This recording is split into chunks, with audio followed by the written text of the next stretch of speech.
It's a very great pleasure for me to call on Dr. Grinker to speak now, and that's partly because Deborah and I have been talking for years about how much we wanted to bring you here to Vancouver for an ACT event. And my copy of Unstranged Minds shows how much I've read it. I don't usually put tabs in books like this. If you haven't read Unstranged Minds, you need to read this book. I've read many autism books. It's my favorite. So, Dr. Grinker, you're going to try to attempt some kind of a synthesis and give your thoughts. So, yeah, I mean, I'd like to talk a little bit about my own situation too, but I'll see if I can try to synthesize a little.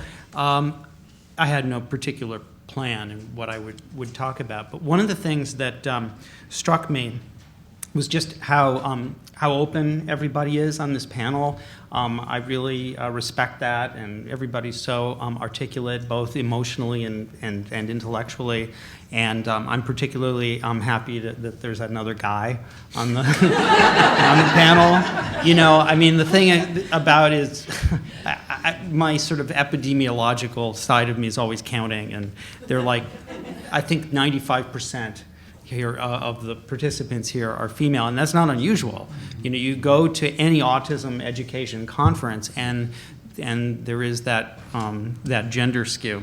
One of the things that I noticed was a reference to clinicians, and almost everybody spoke about the difficulty of the clinical encounter, which I spoke about in my talk too.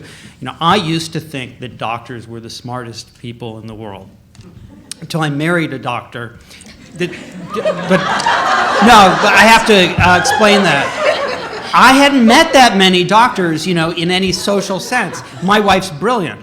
But I started to meet people who just, you know, you meet so many doctors when you're married to a doctor. And I remember once my wife said, well, you know what they call the doctor who graduated at the bottom, very bottom of his medical school class?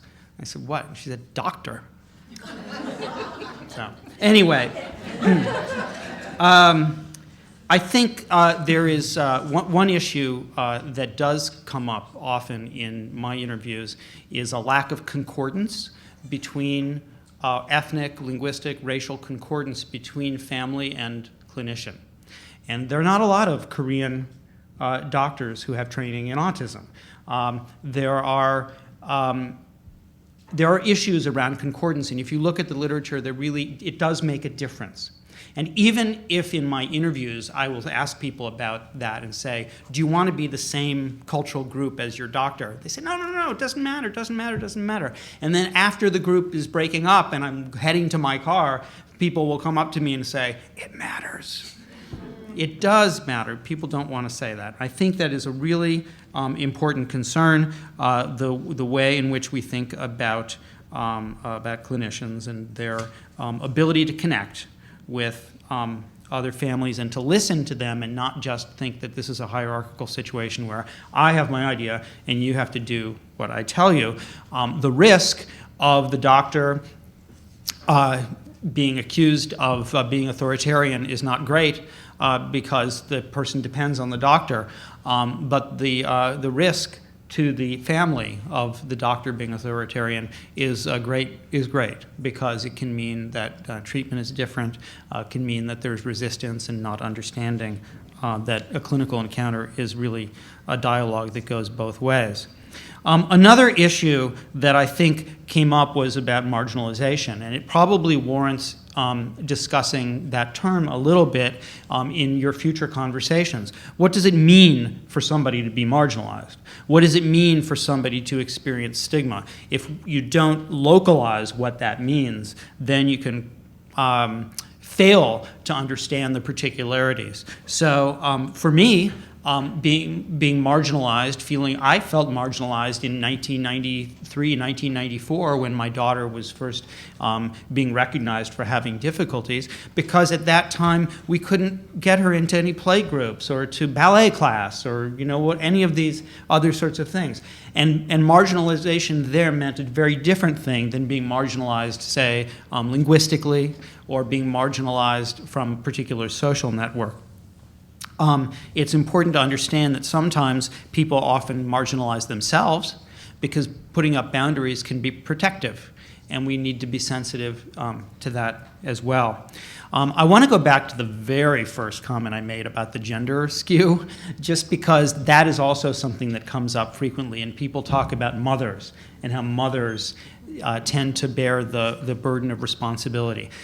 If we think about our stereotypes in North America, there are not a whole lot of bad father stereotypes, but there are Jewish mothers, stage mothers, helicopter mothers, overprotective mothers. I don't know, there's lots of different kinds of mothers that are bad mothers, but we don't have that so much for fathers. I think that is another major concern that we have to be thinking about, particularly when there are mothers who are living in single families, single-headed households, or even in families like many Korean families in North America, where women are bringing their children for education and for treatment, and the fathers stay behind. And then the father is not responsible. Actually, there is very much of a pattern in North America where fathers stay home in Korea. And they're sometimes called wild geese fathers, like kirogyapa is the term. Another thing that I wanted to talk about, which didn't quite come up explicitly, was the tremendous anxiety that parents of autistic children feel about the future, about what happens at age 21, 22, when you're sort of drop off the radar of the systems, of the services. And there is a kind of, I don't know if it's a cultural assumption or something, I don't know how we would refer to it, that somehow when our kids are adults, they have to become independent. And that this is the major goal of life. And this is a very, very Western construct, that our children should be independent. And I've found that in my own experience and in others, if they can get over that idea that your child should leave at 18, your child should leave at 21. I mean, if my child right now went and lived independently or in a group home, she could do so. She could live in a group home. She would probably deteriorate. She wouldn't get the intensity of the care that my wife and I are giving her. Another thing that I think is important when thinking about the transition to adulthood is to cultivate family relationships. Whether we're talking about cancer or suicide or autism or any condition, you can argue about what helps, but the number one factor that helps people is social support. And so I urge people always to swallow their pride. You may hate somebody who's an aunt and uncle or cousin, but you need those for your child. You need those family relationships. And then third, get life insurance. Lots of it. It's not expensive. Life insurance today is cheaper than it's ever been. I have no connection to the life insurance industry. But I know that I have family who will help take care of my daughter if I'm not there, if my wife is not there, if my daughter's sister is not there, if it doesn't cost them much, if you provide for them the money to help and assist. And so I think that's also a huge factor to consider.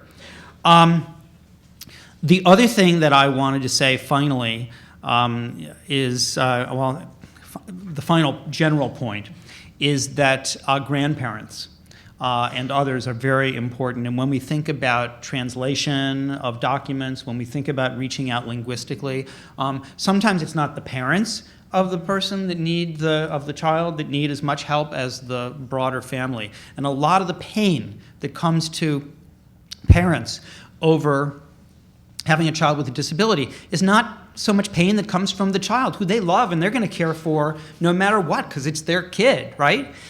But the way in which the social supports, particularly coming from older generations or more conservative generations, impacts on that. And I think we saw that in the comments about South Asian families. And I made similar comments on Korean families. I will talk about my own daughter, Isabel, who has really benefited from using the word autism. Doctors wouldn't use it. They would, go around it and not talk about it. But at some point, my daughter was maybe 13 or 14, we started to use the term. And we used it in a way that was positive. And my younger daughter has some shoulder flexibility problems, some orthopedic problems, and we kind of framed it. You know how she's really good at doing athletics, but she also has this orthopedic problem, this bone problem, and she has to go to the doctor for it. And we sort of framed it in terms of having strengths and weaknesses, and we inculcated that in her so that she did not grow up thinking that autism was something bad, that autism meant that she was damaged, that autism meant that she was somehow inferior. And every person with autism's got something they do well. And if they don't, it can be cultivated so that they do something well. And it has had a tremendous impact on her because she can justify herself, she can explain herself to people, she can understand herself in that framework, and she can even develop social relationships that way. There is a group of people that she interacts with now on social media who call themselves the Washington, D.C. Social Awkwardness Group. And these are all young adults with autism who get together and do things that are socially easy. Going to a museum, going to a movie, bowling or something like that. Not that bowling's easy, but it's socially easy. And everybody does their own thing. And it's had a tremendous impact, but parents need to push those things because the kids aren't going to be initiating a lot of that themselves. I don't have that much more to say at this point, except that, well, I guess I should add sometimes that the term autism has its drawbacks, as when we say, Isabel, do the dishes, and she says, I can't, I have autism. But other than that, it's helped her a great deal to explain herself in a way that is not stigmatizing. It doesn't create the self-stigma. So I just am very grateful to be able to talk to you all about all of these many issues. And I think that everything I've said has just resonated what has already been said, and the bravery and the work and the time, the effort that all of you put in to this subject matter and to autism in general is really admirable. I'm very honored to be part of it. Thank you.